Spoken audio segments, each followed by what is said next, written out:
Hey, Kenny Loggins, thanks so much for joining us on WTOP. It's my pleasure. Glad to be here.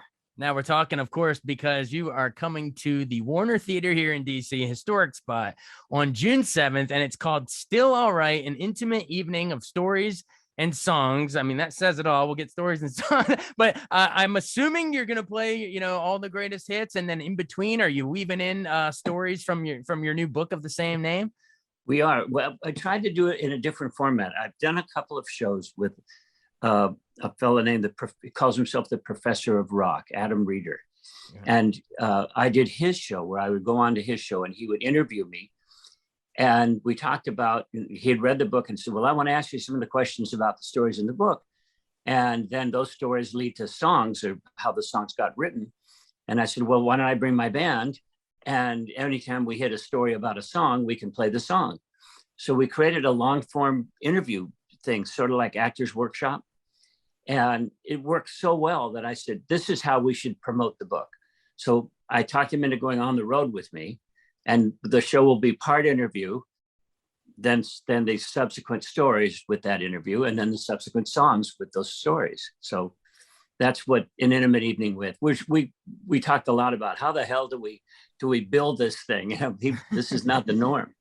Right. So that's as close as we came. I think it's great. It'll be different for people that maybe have seen you before, or if you've never seen you, it'll be a really cool way to kind of go through your life story and hear the songs along the way. It'll be really, really cool. Yeah. Awesome. I mean, it's a big week for you. We can get to Top Gun Maverick in a second, but I'd rather move chronologically for our listeners. So I always love to hear, like, how did you get into it in the first place? You were born in Everett, Washington.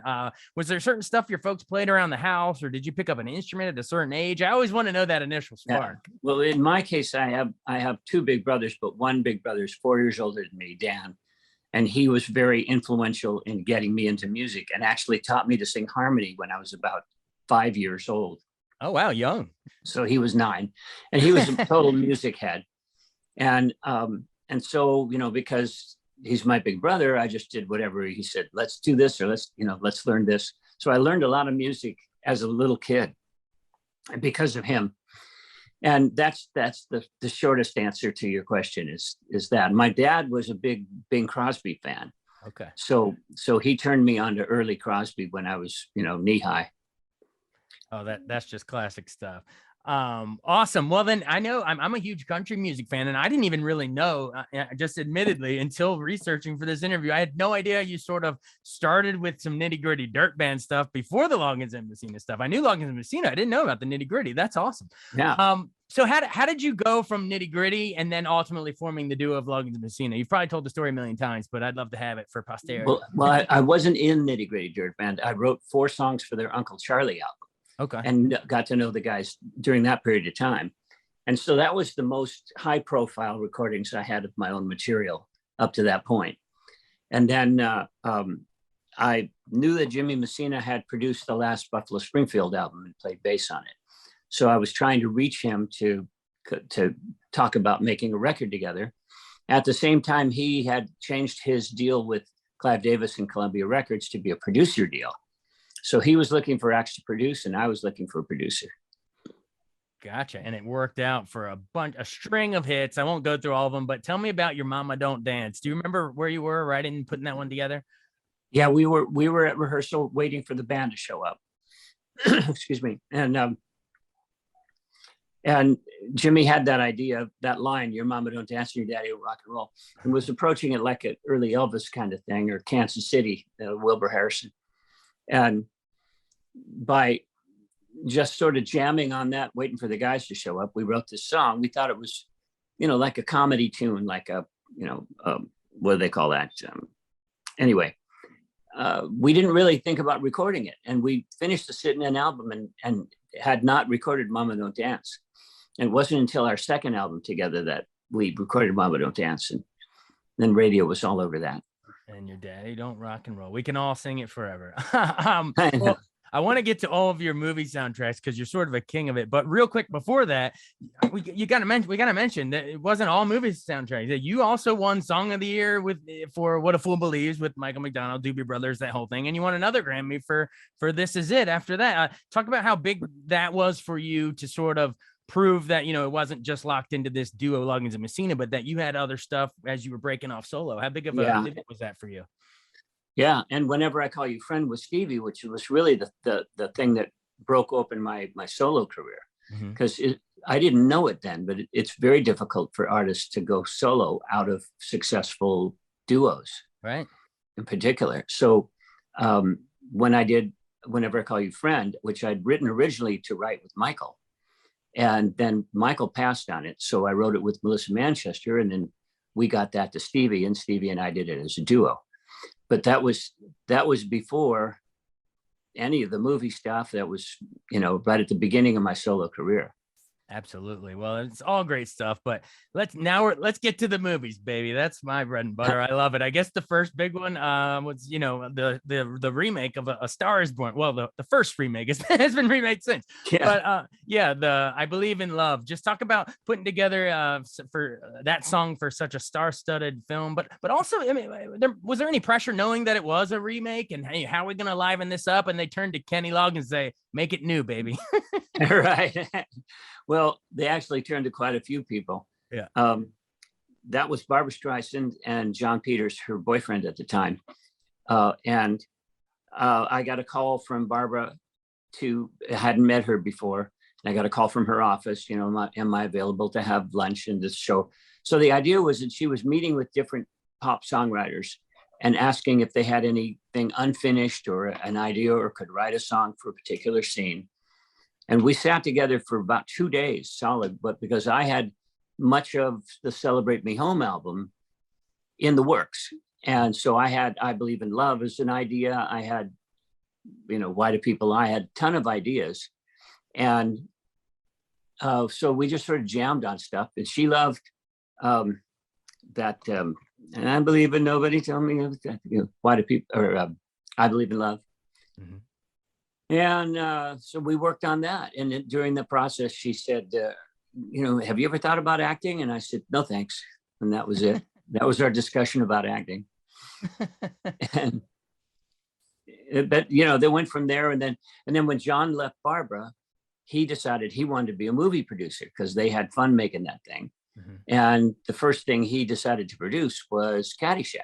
All-time classic comedy. And that's 1980. And of course, the song is I'm All Right. And just talk about, so I want to know if there's like a chicken and the egg, or like how it kind of came together, because there's lines in the song that like directly quote Bill Murray, you know what I mean? Cinderella Kid, what did you know that was a line in the movie, or how did that work out? Oh yeah, no, I saw a rough cut of the movie. It didn't have a gopher in it. It didn't have an ending. But I laughed my ass off. I thought it was a really funny movie. I wanted to write everything for it, but John wanted to have a hit pop album. And so I wrote 3 different things for the movie. And one of them was a melody that I called the love theme from Caddyshack, which was a joke. And that love theme was a melody that I showed Barbara 2 years before as a ballad melody for Star Is Born. But she already had evergreens, so they were taken care of. I didn't realize that. I just love how silly and goofy it is, right down to the do do do do do do do. It's just it's a crazy ass song. And then of course we can't. I mean, one of your most iconic, Footloose in '84, the title song of that movie. Kevin Bacon, just iconic dance. It makes you want to get up and dance. And I think you even got nominated for the Oscar for that too, original song. But just talk about I want to know creatively, because us as fans, we're like, wow, that makes us really want to dance. But what is it from a music creation side that you would like, that made you come up with that? Well, you're talking about Footloose now. That was when Dean Pitchford wrote the screenplay, and Dean was a collaborator of mine on other music, and mostly he's a lyricist mostly. And so in the process, he said, read my screenplay. If you dig it, let's write some songs for the movie. So then we sat down and I read through the screenplay. We decided to write a song for the barroom scene at about the 1/3 mark of the movie, where the kids sneak out of town and go dancing in a town nearby. Right.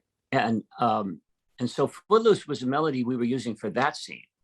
And this is the only time that I've really written for the actual screenplay. Normally you go in, you watch a rough cut of the movie. Most of the movie's already been filmed, if not all of it. And then they think, oh yeah, we need music, so let's call somebody up. And you go in, you check it out. And then I wrote for that scene with Dean specifically for that scene. But then when we went to the movie for the premiere, I saw that the director had decided he liked the song so much, he opens the movie with it, with the feet tapping in the opening scene. And then they did similar things to the remake. Yeah. So, one thing leads to another. You're sitting there going, oh, this looks like money. Oh, we all want to cut loose. It really does. Well, we'd be here all day, but we got to at least mention the one more, Top Gun 86, Highway to the Danger Zone. I mean, when that kicks in from those, was that sort of your idea for it to grab you right from the beginning? I mean, that it really grabs you. It's a very forward moving, fast moving song. And, just any good stories from the creation of that iconic. Absolutely. Now that's a song that was primarily written by Giorgio Moroder, and Tom Whitlock was his collaborator and lyricist.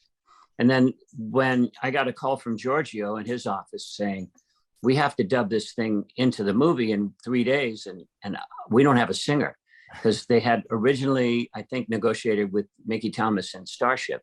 Oh. And then I guess the lawyer screwed that one up. One thing led to another, and they did not have another act. So I was in the studio recording a song I wrote for the movie called Playing with the Boys.